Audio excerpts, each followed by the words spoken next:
Assalamualaikum warahmatullahi wabarakatuh. Alhamdulillahi rabbil alamin. Alhamdulillahilladzi ja'ala rajaba lil istighfari minadh dhunub wa sya'bana li islahil qalbi minal 'uyub wa ramadana li tanwiril qulub wa lailatal qadri at-taqarruba ila Allah.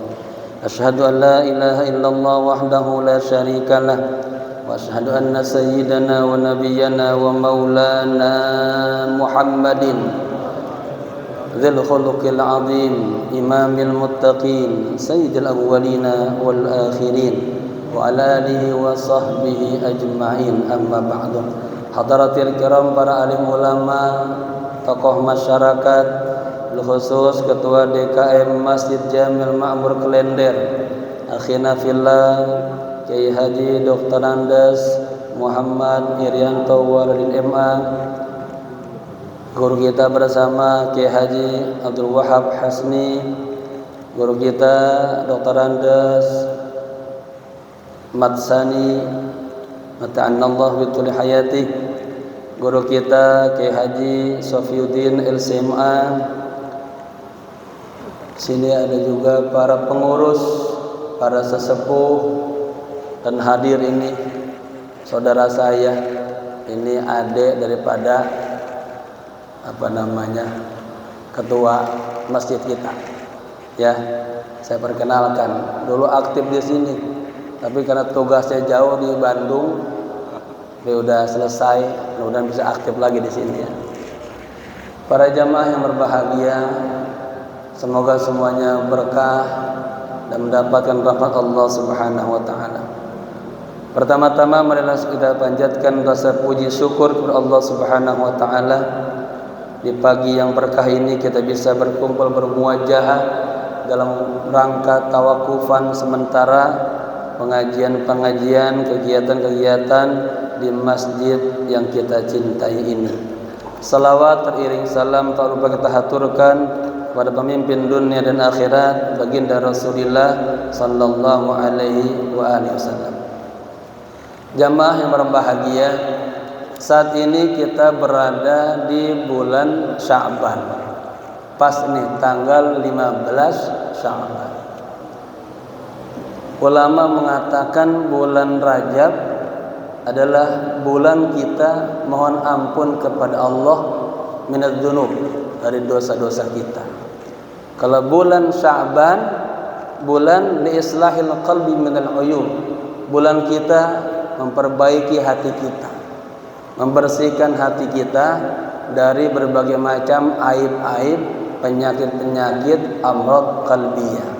Sedangkan bulan Ramadan, bulan litanwiril qulub, bulan untuk kita menyinari hati kita. Dan nanti di Ramadan ada yang namanya malam Lailatul Qadar, itu taqarruba ila Allah Subhanahu wa taala, saat untuk kita mendekatkan diri kita kepada Allah Subhanahu wa taala. Jamaah yang berbahagia, kenapa pentingnya kita memperbaiki hati kita? Karena semalam itu Allah turun ke langit dunia dari mulai maghrib sampai tadi itu subuh. Ya, Allah perhatikan semua makhluk-makhluknya dan Allah ampuni semua dosa-dosanya, kecuali dua orang aja, dua kategori.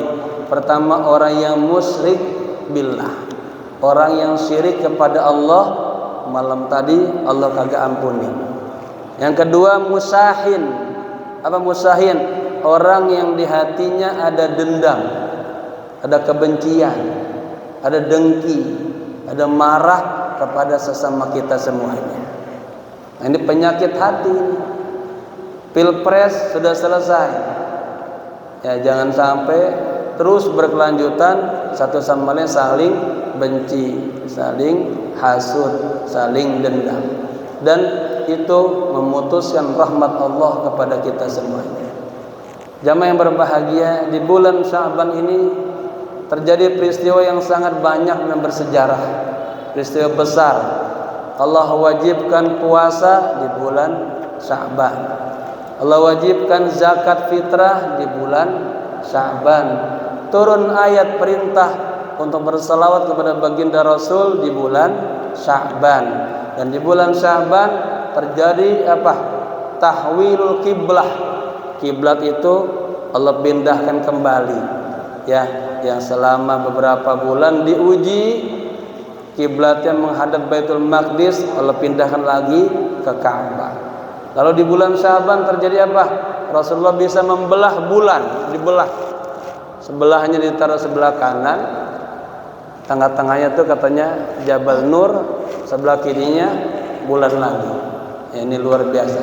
Dan di bulan Sya'ban ada yang namanya malam Lailatul Nisfi min Sya'ban.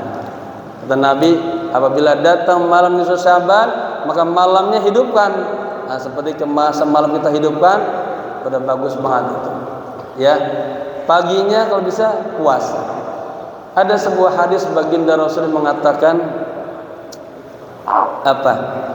Kata Nabi, "Inna li rabbikum azza wa jalla fi ayyami dahrikum nafahat." Sesungguhnya Tuhan kalian di setiap tahun itu ada momen-momen Allah memberikan nafahat. Apa nafahat? Al-ata'at, nikmat-nikmat yang bersifat maknawiyah. Beda dengan kategori al-khairat. Al-khairat kebaikan-kebaikan, tapi bermuatan zahiriyah, dunyawiyah, faniyah. Beda dengan yang namanya al-ata'at, ya, kenikmatan-kenikmatan spiritual yang Allah berikan kepada kita semuanya. Fata'arradu laha. Nah, carilah nafahat-nafahat itu. Nanti kita temu lagi di malam apa namanya Lailatul Qadar. Ya, banyak di setiap malam Allah berikan nafahat-nafahat tersebut. Barang siapa yang mendapatkan satu aja daripada nafah ini, la yashqa abada, maka dia tidak akan pernah sengsara selama-lamanya. Oleh karenanya, bagaimana kita mendapatkan ataat ini? Persiapan hatinya, jangan sampai hatinya kotor, penuh dengan penyakit-penyakit hati. Dan Rasulullah memberikan nasihat kepada sahabat Anas bin Malik. Kata beliau apa? Ya bunayya, wahai anakku, in qaddarta an tusbiha wa an tumsiya, laisa fi qalbika ghishun li ahadin faf'al. Wahai anakku, katanya, jika di pagi hari dan di sore hari Anda berusaha jangan sampai di hati Anda ada dengki, ada benci, ada dendam kepada seseorang, maka kerjakanlah. Fa inna dzalika min sunnati. Sesungguhnya kita tadi muhasabah diri, membersihkan diri kita pagi sore, itu merupakan sunnah Rasulullah sallallahu alaihi wasallam. Wa man ahya sunnati, dan barang siapa yang menghidupkan sunnahku, kana ma'i fil jannah. Ya, yang sebelumnya faqad ahabbani, sungguh dia telah cinta kepadaku. Wa man ahabbani kana ma'i fil jannah, dan barang siapa yang cinta kepadaku, insyaallah nanti bersamaku di surga. Ya, karena hati kita ini apa? Ada koflahnya, ada gemboknya, ada kuncinya, tertutup. Ada hati-hati yang Allah tutup aja, nggak bisa mendapatkan kebaikan-kebaikan, hidayah-hidayah, nafaat ilahiyah.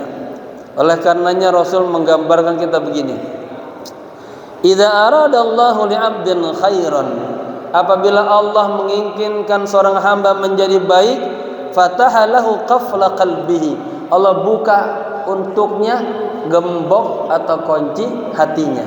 Jadi ada orang-orang yang hatinya itu selalu tertutup. Padahal apa? La budda likulli mu'min ayyaftaha qalbahu liman yu'tihil mau'izah. Hendaknya seorang mukmin membuka hatinya lebar-lebar bagi orang yang kasih nasihat.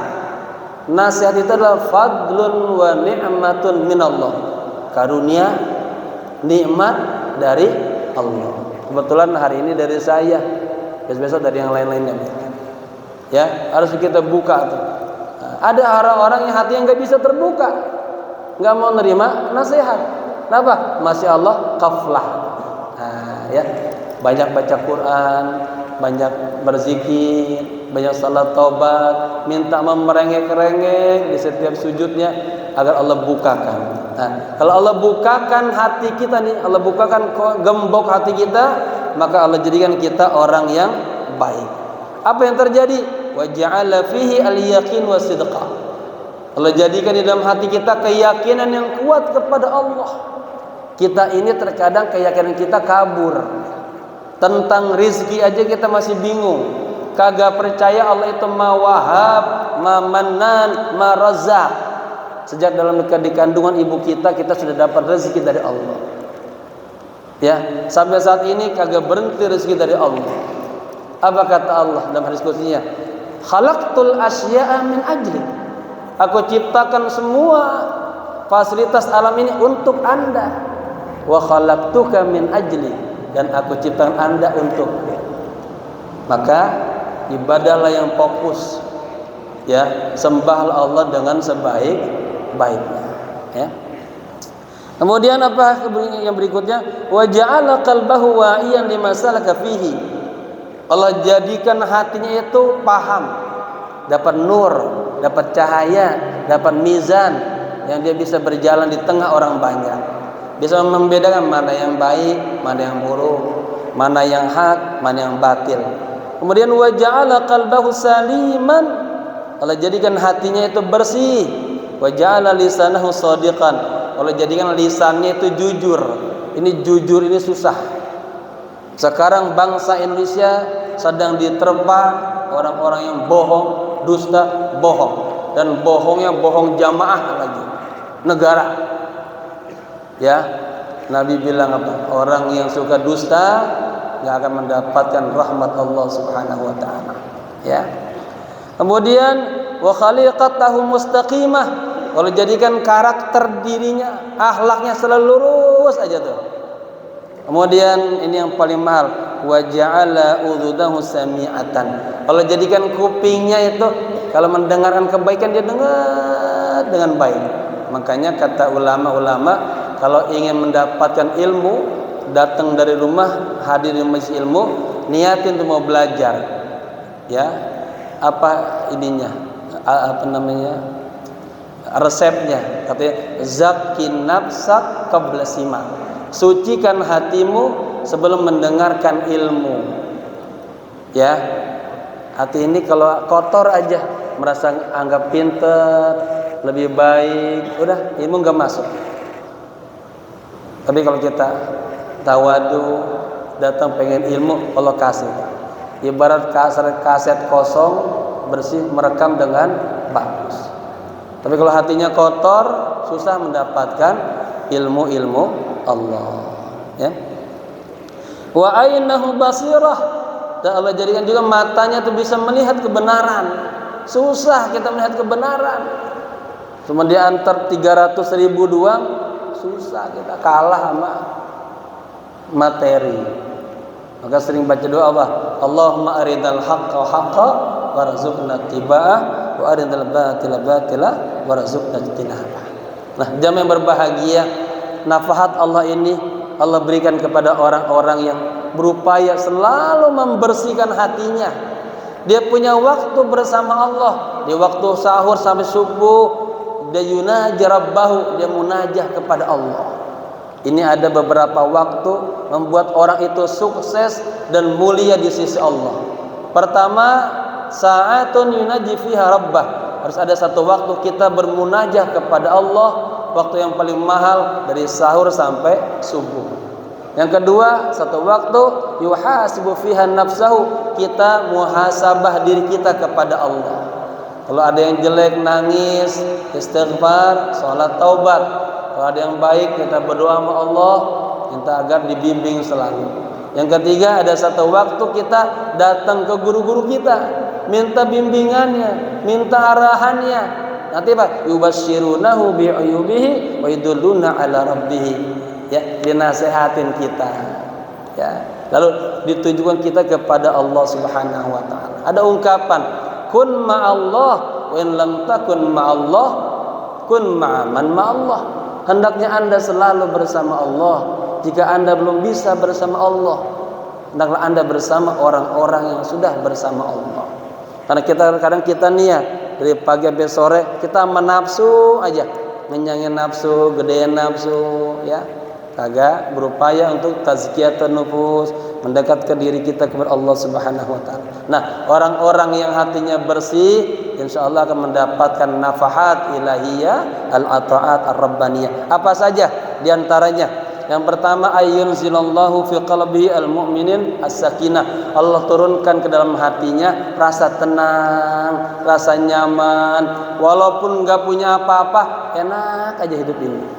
Banyak orang-orang yang ilmunya banyak, hartanya banyak, kekayaannya banyak, mobilnya banyak, tapi hatinya enggak kasih ketenangan. Ya, huwallazi anzala as-sakinata fi qulubil mu'minin. Kemudian yang kedua apa?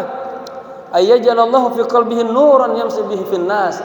Allah jadikan di hatinya itu ada cahaya, ada ilmu. Jadi dia di tengah orang banyak, ketika dia bersikap selalu ada bimbingan Allah tuh, ada waiz dalam hatinya, ya. Aw man kana mayyitan fahyainahu wa ja'alna lahu nuran yamshi bihi fin nas. Kemudian yang berikutnya, ayyaja'alallahu lahu mizanan fi qalbihi yakshifu bihi at-tayyib minal khabis. Ya. Allah berikan di hatinya ada mizan, ada neraca. Dia bisa membedakan ini baik, ini buruk, ini hak, ini batil. Sekarang kita susah ya melihat hal-hal itu tuh. Tertutup hati kita gitu. Kemudian Allah jadikan kita, Allah muliakan kita menjadi orang-orang yang ibadahnya ala ahli maqamil ihsan. Ketika beribadah kepada Allah terasa ada lezat, ada nikmat. Ada orang ibadah, sholat itu kagak nikmat. Ada orang ngaji kagak nikmat, pengen buru-buru kelar aja. Sholat itu dia pecah, namanya nafsu musara'ah, pengen buru-buru kelar aja. Ya, jadi orang-orang yang Allah bersihkan hatinya, mendapatkan nafat ilahiyah, Allah kasih kenikmatan lagi beribadah, merasakan annallaha wujudan, hakikian ada Allah yang kita sembah di depan kita, ada dialog kepada Allah. Lalu timbul rasa takut sama Allah. Karena sholat tanha anil fahsya'i wal munkar, terjaga lisannya, terjaga mulutnya, terjaga matanya. Katanya begini, barang siapa yang mengaku bahwa dia adalah ahlillah, punya kedudukan sama Allah, orang soleh dah, tapi toto kelihatan dari dirinya beberapa faktor. Di antaranya apa? Ini irsalul jawari fil ma'asi. Tubuh kita ini gampang banget berbuat maksiat. Waqi'atun fi ahlillah, mulut kita lancang berani sama para alim ulama, ngatain ulama-ulama. At-takhalluq katanya, at-tasannu fi ta'atillah, ibadahnya dibuat-buat seakan-akan orang alim, orang soleh. Kemudian satu lagi, at-tama'u fi khalqillah, dia tomak serakah kepada sesama kita. Kemudian yang berikutnya yang Allah berikan adalah apa? Ayyukrimullahu lahu fayaftahu lahu fi qalbihi aynan yatalaqqa minha al-ilham al-mubasir min Allah. Allah berikan dia ilhamat, ya. Kemudian dengan ilham itu dia bisa apa? Kalau ngomongnya jujur, bicaranya baik-baik, ya. Apa ayatnya? Wa 'allamnahu min ladunna ilman. Yang terakhir, hikmahnya Allah berikan apa? Kupingnya ini, kuping hatinya bisa mendengarkan kainat alam ini bertasbih. Ya, orang-orang soleh itu dengar dia. Tusabbihu lahu samawati sab'u wal ardu wa man fihinna wa in min syai'in illa yusabbihu bihamdihi walakin la tafqahuna tasbihahum innahu kana haliman ghafura. Jadi semua alam ini Pak, pohon sedang bertasbih kepada Allah, gunung bertasbih kepada Allah, tapi kita kagak paham tasbihan mereka, ya. Tetapi ada orang-orang yang Allah kasih nikmat karunia, dia bisa mendengarkan pohon bertasbih, gunung bertasbih, batu bertasbih. Salah satunya terakhir saya angkat sebuah cerita, ya, Syekhuna Al-Imam Ahmad Ar-Rifai ketika ingin mengangkat khalifahnya, penggantinya, beliau lebih memilih keponakannya ketimbang anaknya. Lalu istrinya rasa kurang suka, bilang, "Abah, kena lima tufaddilu?" Katanya, "Ibna ukhtika, kenapa Anda lebih memilih keponakan Anda ketimbang anak Anda sendiri?" Jadi penerus. Akhirnya rame kasus ini di kalangan ulama-ulama besar. Saka alaihim kubbarut tasawuf. Akhirnya diarahin, "Oke, kita uji ini dua orang anak ini. Kirim dia ke hutan. Suruh bawa keranjang buat rumput itu yang gede kosong. Kasih dia arit. Pergi dia ke hutan. Sampai di hutan, anaknya Syekh ini segera penuh tuh keranjangnya. Dia kembali ke Syekhnya. Sementara ini keponakannya Syekh Ahmad Ar-Rifai belum datang-datang. Kok ini nggak datang-datang ini? Coba disusul. Pas disusul, di keranjangnya kagak ada satu pun rumput. Ditanya, "Wahai anakku, lima lam ta'ti bima amartuka?" Kenapa Anda kagak bawa yang saya perintahkan? Apa katanya? "Saya nggak bisa," katanya. "Setiap kali saya pengen motong rumput, saya dengar ini rumput sedang bertasbih kepada Allah, sedang berzikir kepada wa ana ahyi an aqtaha wa hiya dzakirah." Saya malu sama Allah ketika saya pengen motong, dia sedang berzikir kepada Allah Subhanahu wa taala. Inilah rahasianya, sirnya. Akhirnya semua memahami firasatnya Syekh Imam Ahmad Ar-Rifai, kenapa lebih memilih keponakannya ketimbang hatinya. Hada a'ma wa hada basir. Ini orang buta. Ini orang yang melek mata hatinya. Kagak mungkin orang yang buta membawa orang yang melek. Yang benar apa? Orang yang mata hatinya melek membawa orang-orang yang buta. Inilah sebagian daripada karunia-karunia yang Allah berikan kepada hamba-hambanya di malam-malam yang penuh berkah. Dan saya berharap kepada semuanya masih ada nafahat ilahiyah. Mari sama-sama kita rebut, kita gapai, bersihkan hati kita, selalu tawadu dan minta rahmat Allah Subhanahu wa taala. Saya mewakili ketua kemarin ketika acara di Al-Barakah ketemu, salam dengan jamaah. Nanti hari Minggu abahnya Albani ini sedang berada di Palembang. Saya atas nama ketua Masjid Jamil Makmur Klender, atas nama pengurus, atas nama Dewan Kemakmuran Masjid, semuanya kami mohon maaf, mohon dibukakan pintu maaf yang sebesar-besarnya. Barangkali selama pengajian, selama ini kegiatan masjid, banyak kata-kata yang tidak baik, sikap-sikap yang tidak baik, atau pengurus sekali di sini ada yang kelihatannya kurang nyaman. Kami mohon maaf, mohon dibukakan pintu maaf yang sebesar-besarnya. Hadza ma ufitukum. Wassalamualaikum warahmatullahi wabarakatuh.